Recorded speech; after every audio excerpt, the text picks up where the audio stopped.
So today we will discuss about the motion of center of mass, or the motion of that rigid body.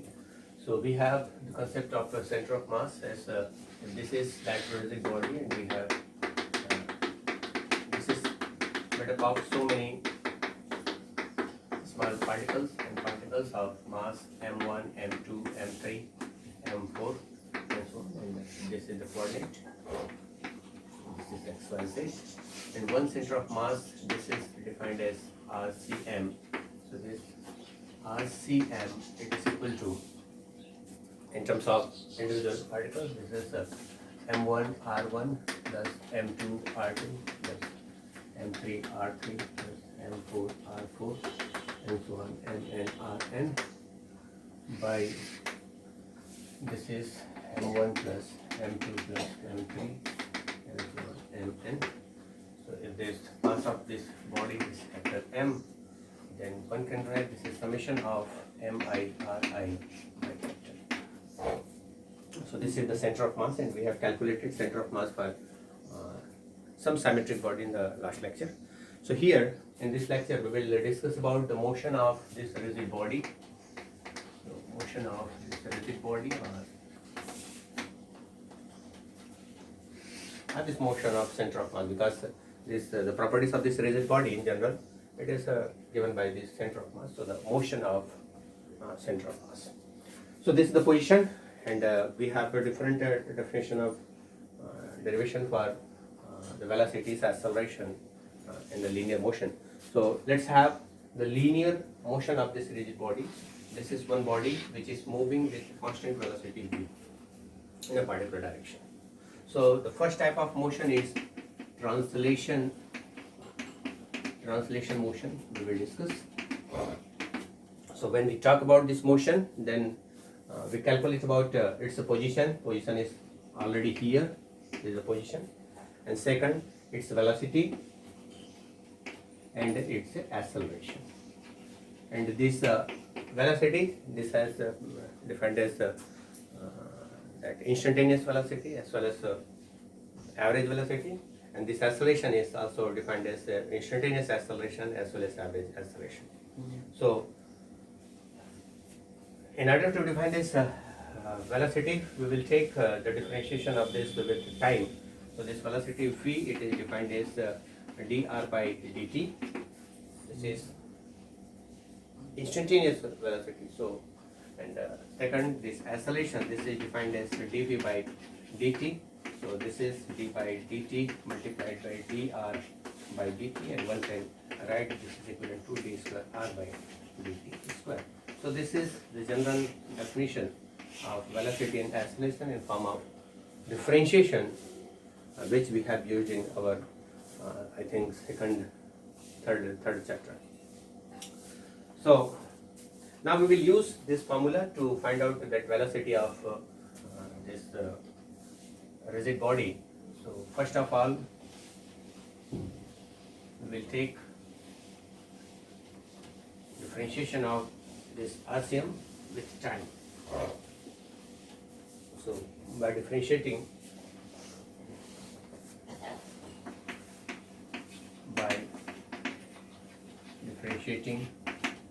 with respect to time, what we will have, this is d by dt RCM is equal to d by d m1 r1 plus m2 r2 plus m3 r3 and so on, mn rn upon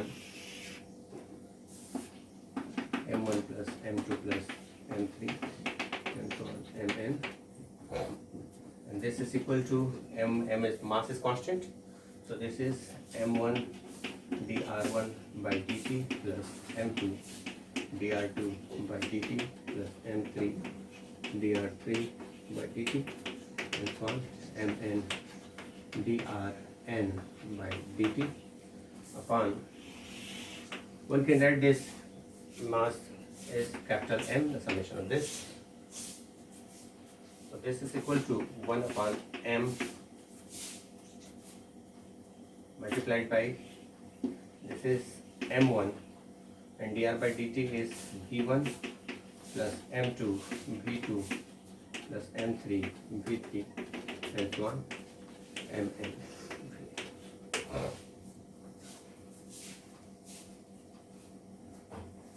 So this d by dt RC, this can be written as equal to VCM. Okay, so the velocity of center of mass, this velocity of center of mass, this can be written as equal to 1 upon m multiplied by m1 v1 plus m2 v2 plus m3 v3 plus this one. And if you want to calculate the acceleration, we will further differentiate this with respect to time. So this is the velocity, and now the acceleration of the center of mass. Acceleration, that is the instantaneous acceleration of center of mass. This can be calculated as equal to d VCM by dt. Just to differentiate this with respect to time.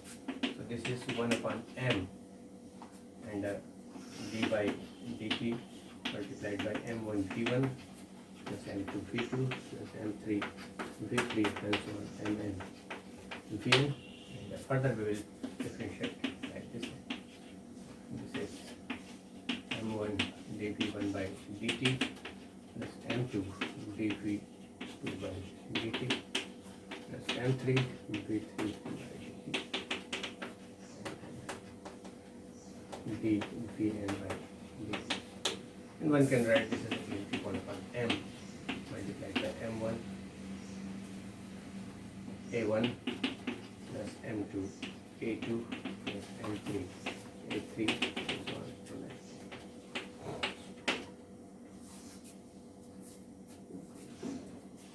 So this is ACM. So acceleration of that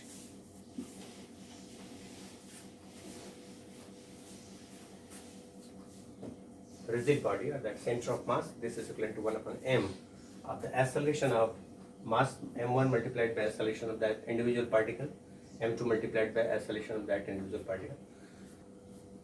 Okay, so further we can convert this in form of force, because this is mass multiplied by acceleration force. So force, that is F is defined as mass multiplied by acceleration. So this m multiplied by ACM. Just transfer this mass in the left hand side. So this is m1a1 plus m2a2 plus m3a3 plus and so on mn an.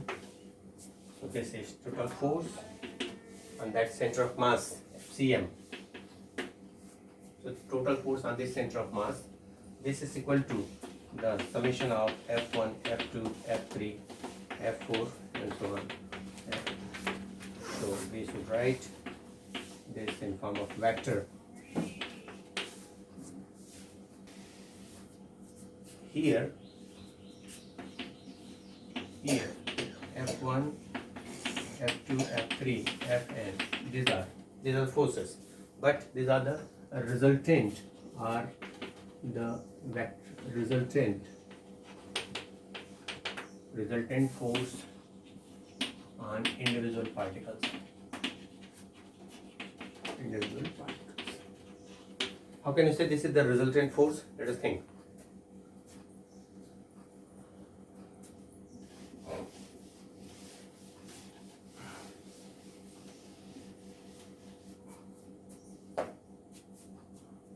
So this is the resultant force. What it means?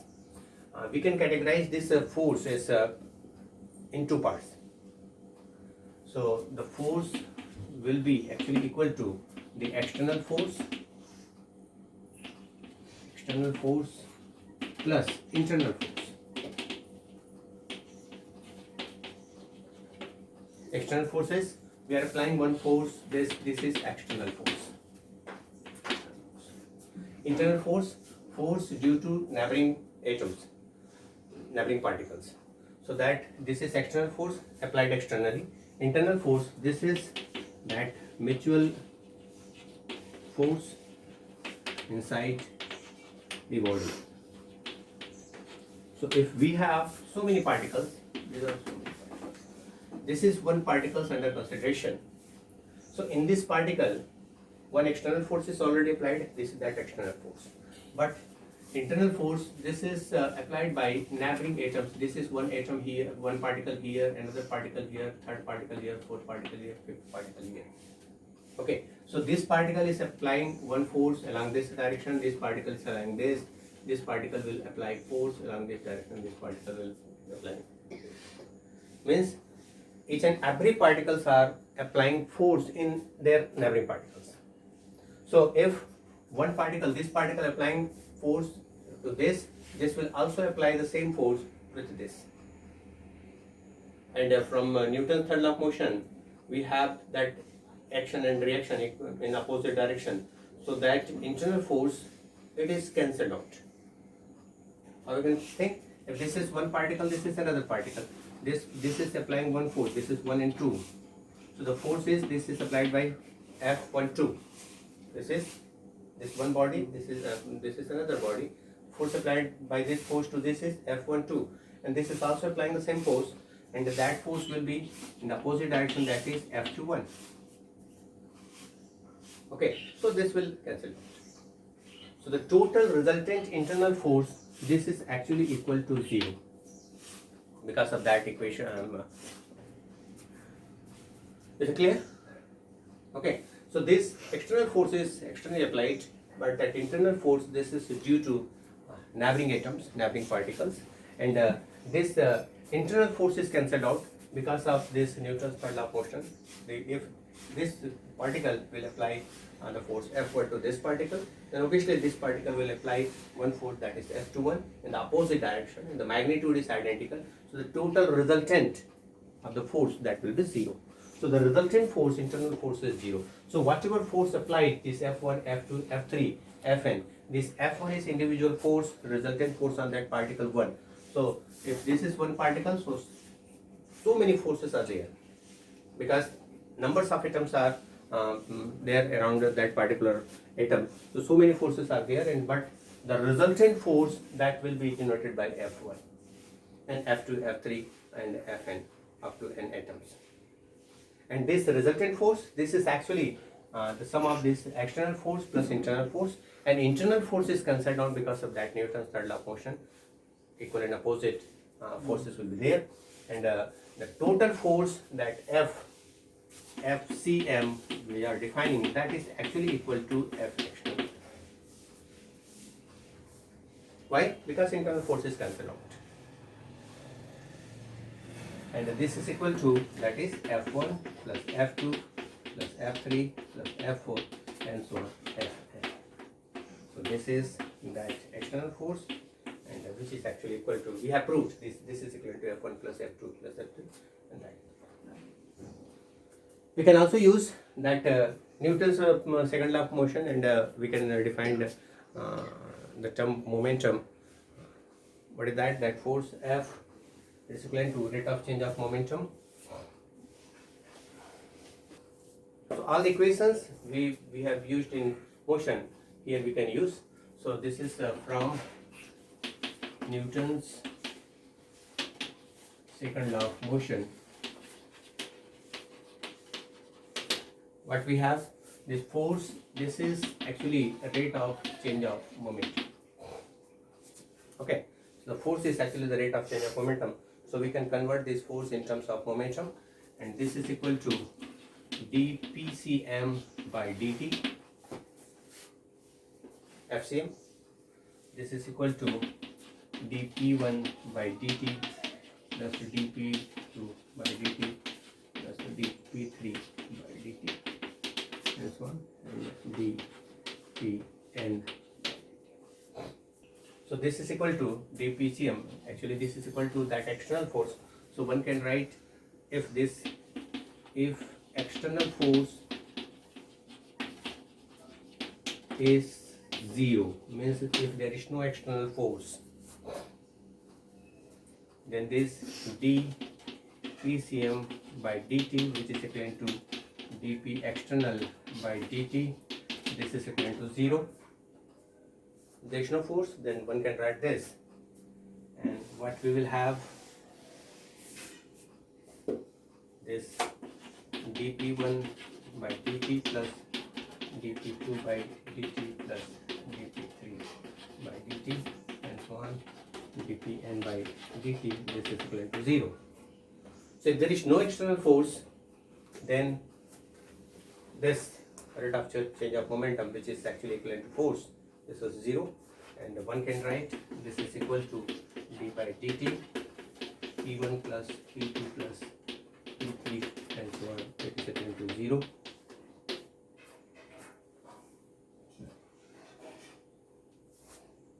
So this one can write this is equal to p1 plus p2 plus p3 and so on, pn, that is equivalent to constant.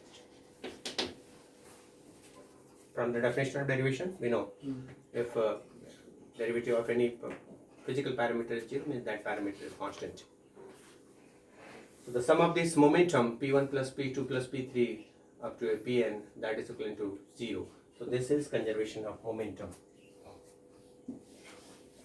So in absence of external force, the momentum is conserved. Momentum of n particle system or of a rigid body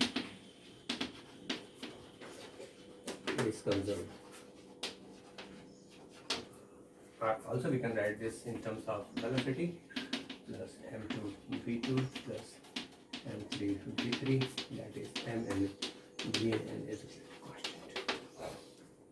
Okay, so in order to calculate that different parameters related to motion, just we have to take the concept of that center of mass, and by taking the derivation we can calculate velocity, acceleration, force, momentum, and by using that external force as equivalent to 0, we can have this statement that the momentum is conserved.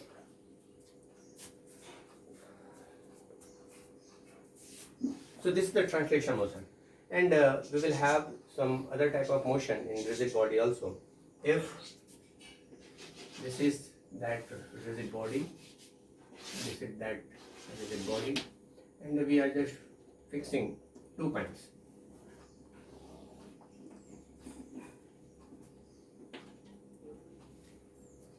We just fix 2 points and take one axis by joining these 2 points. This is point A, this is point B. We are just taking that rigid body and just fixing 2 points. These 2 points are not taking parts in the motion, and just by joining these 2 points, this is that one axis is drawn, and if one force is applied beyond this, just beside this axis, then this will rotate. We have just one axis and we are applying a force here, and this axis is fixed, this point is fixed, then this will start rotating, and this is known as rotational motion.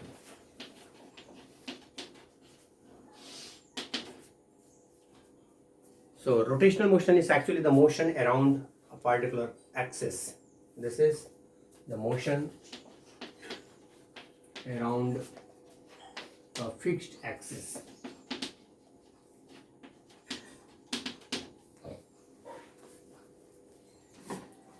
So first we will decide one axis. We will take one axis. This is that axis, and that body, that object will rotate around that axis. That motion is known as rotational motion.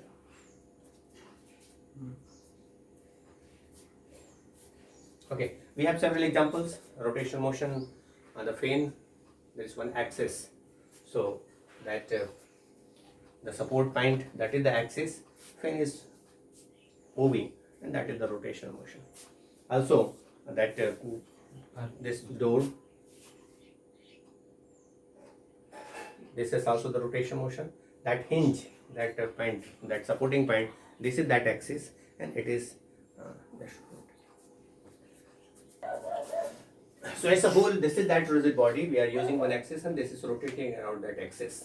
But when we think about the particles of this rigid body, these are made up of n numbers of particles, and this particle, the mass is m1, this is m2, this is m3, this is m4, m5, m6, mn, like that.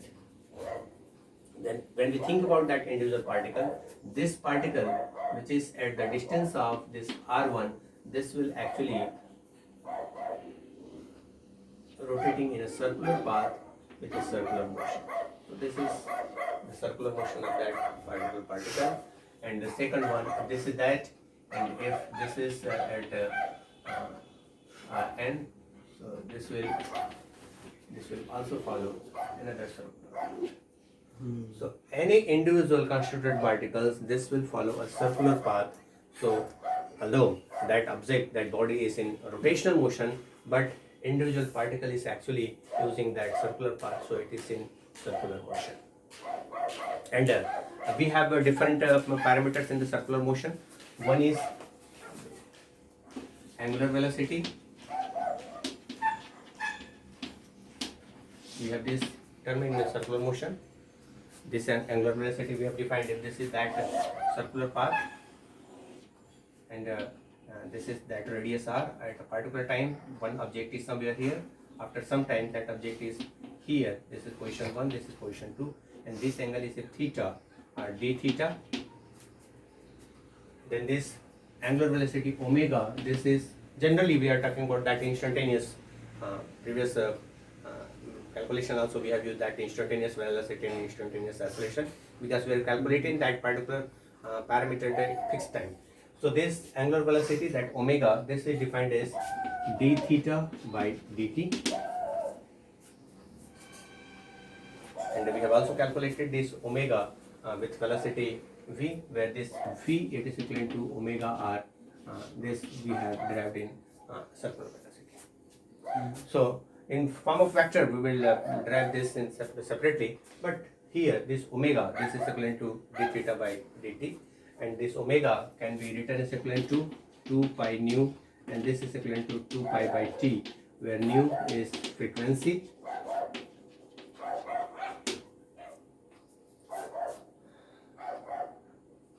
in 1 second how many rotations, that is frequency, and 1 upon t, that t is periodic time or time period.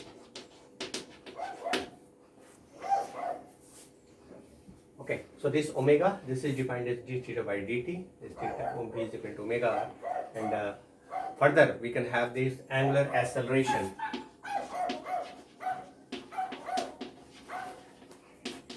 This angular acceleration, which is actually denoted by alpha, and this is equivalent to d omega by dt.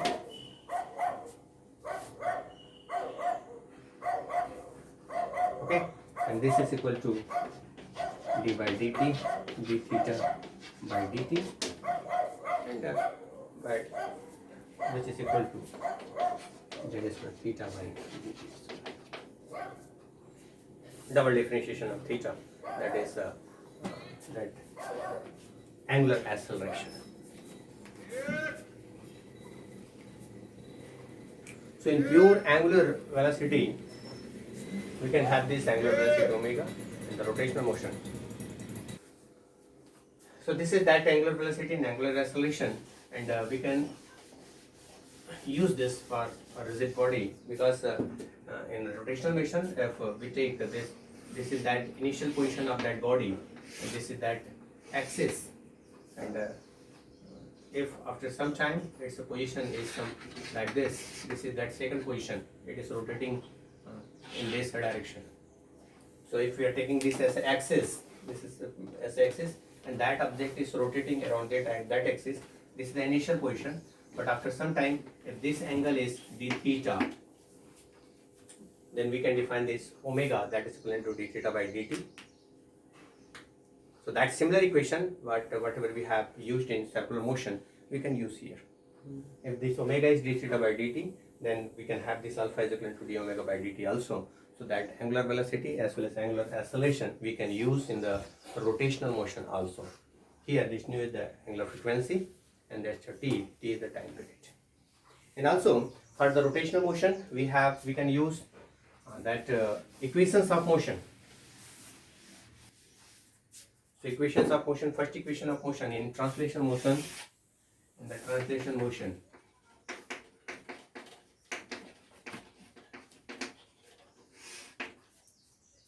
And rotational angular or rotational motion.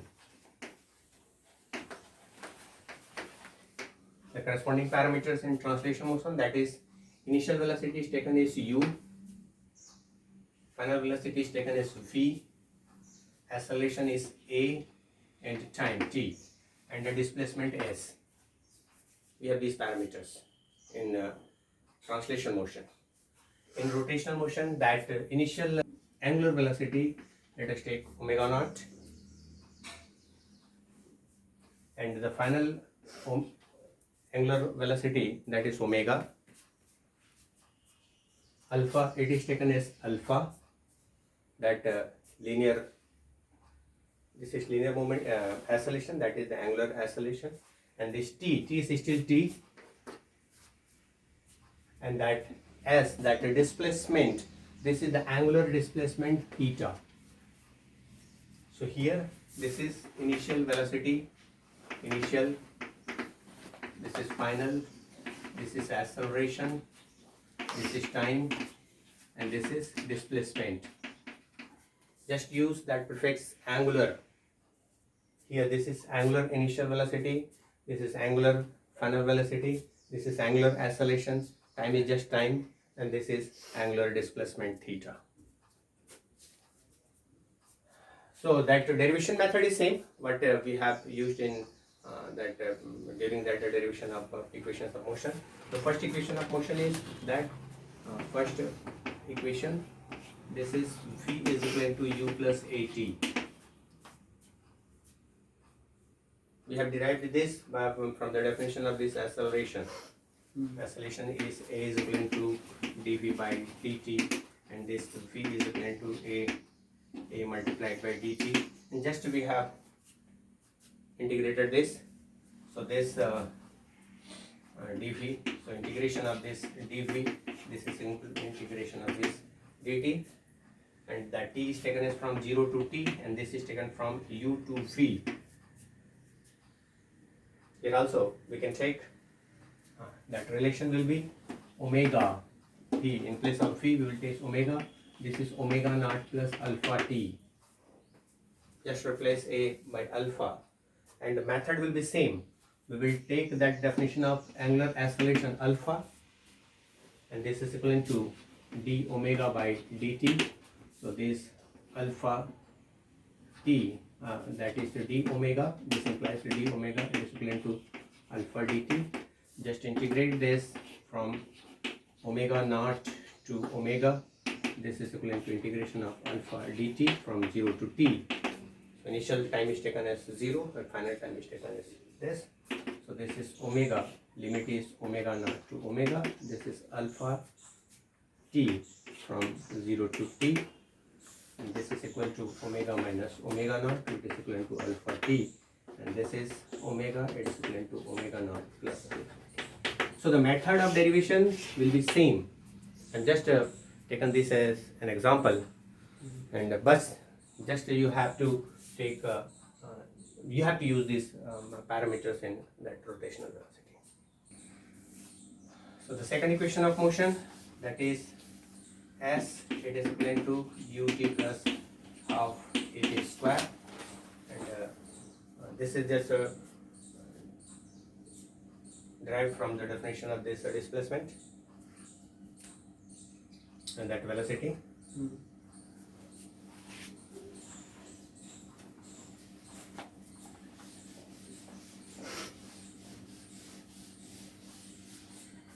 So the first equation of motion is omega is equivalent to omega naught plus alpha t. Second equation of motion, s is equivalent to ut plus half at square. So this s, it is written as theta, angular displacement, u is omega naught t plus half alpha t square. And the third equation is v square, it is equivalent to u square plus 2as. So v square is omega square, u is omega naught square plus 2, a is alpha and s is theta.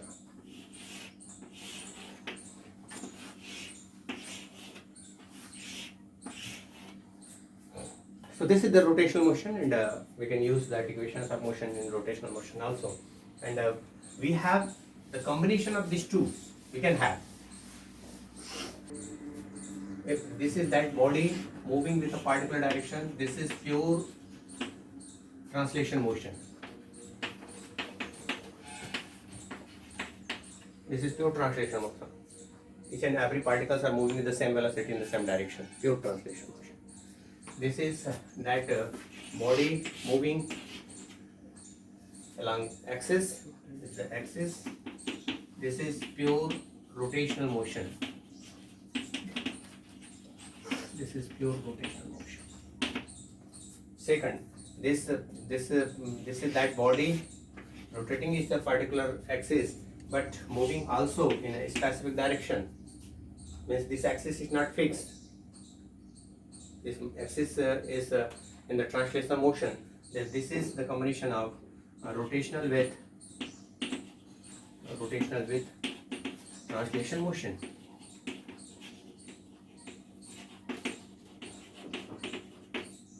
Example is that the wheel of our car. So example is wheel of any vehicle. It is rotational motion. It is rotating, as well as its axis is with translation motion, moving on the road. So this is the sum of rotational and translation motion. So pure translation motion we have covered. In this particular chapter we will talk about this pure rotational motion mostly, and also we can take some examples of this also. So in the pure rotational motion, that fan, that door around that hinge is a fixed, axis is fixed, means pure rotational motion. When this axis is in motion also, then this is the sum of rotational as well as translation motion. Okay, so I think for today's class this is more than sufficient, and you can take one example, you can solve one example, simple example, by using this equation of motion. Just I am giving one example and you can solve that. This is from your NCERT book. The angular speed of a motor wheel is increased from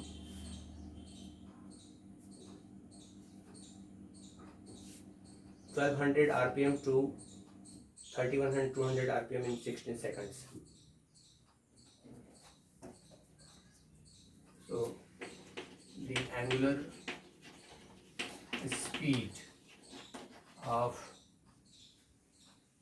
a motor wheel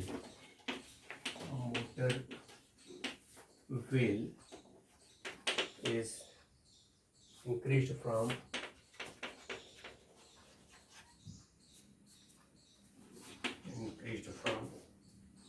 1200 RPM to 1320 RPM in 16 seconds.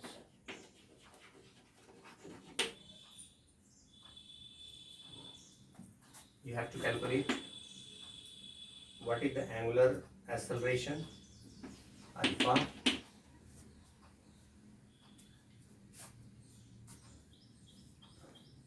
and how many revolution does the wheel makes during this time. Second, how many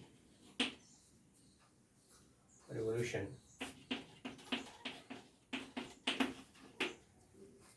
does the wheel make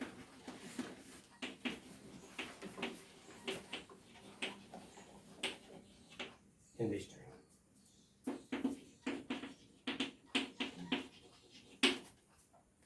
Just think.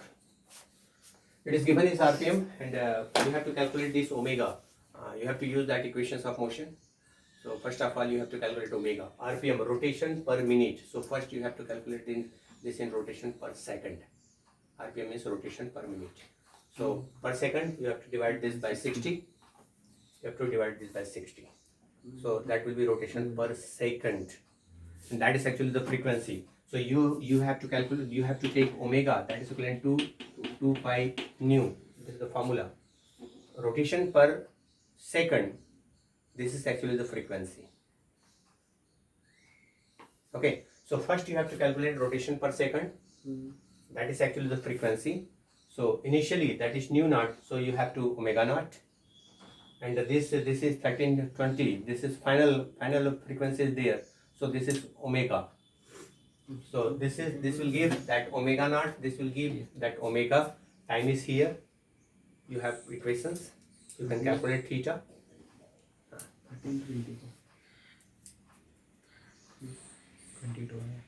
So after calculating that theta for the second, you have to calculate alpha. And second, how many revolution means you have to calculate theta. And in one rotation, it covers only 360 degree. Then just you divide that theta by 360, and you can calculate the total number of revolution. वो कितने चक्कर लगाएगा? Okay, try.